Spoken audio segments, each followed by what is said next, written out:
কোনো চিন্তা নেই যদি তোমরা মুমিন হও। আমরা কি মুমিন না?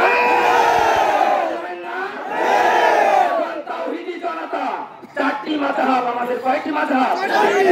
একটি মাযহাবে একটা জিনিস জায়েজ আর একটা জায়েজ নাই, কিন্তু আমরা সবাই এক।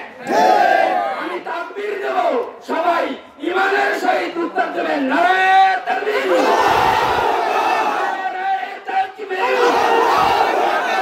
নবীজির দুশমন হুঁশিয়ার সাবধান, ইসলামের দুশমন হুঁশিয়ার সাবধান, ইসলামের দুশমন হুঁশিয়ার সাবধান, নারে তাকবীর, আল্লাহু আকবার।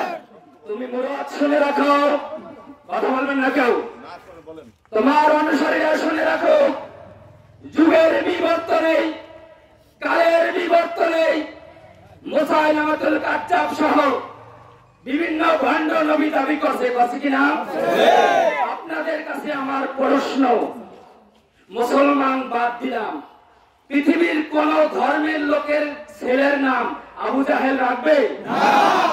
কোটি কোটি টাকা দিলেও আবু জাহেল রাখবে না। কারণ কি জানেন?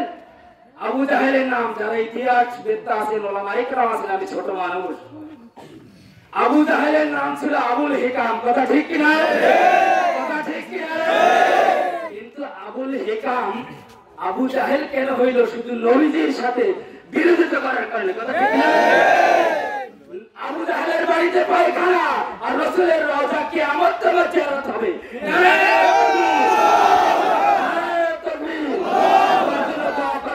এইরকম প্রোগ্রামে কচুয়ার সমস্ত ওলামা ইকরাম এক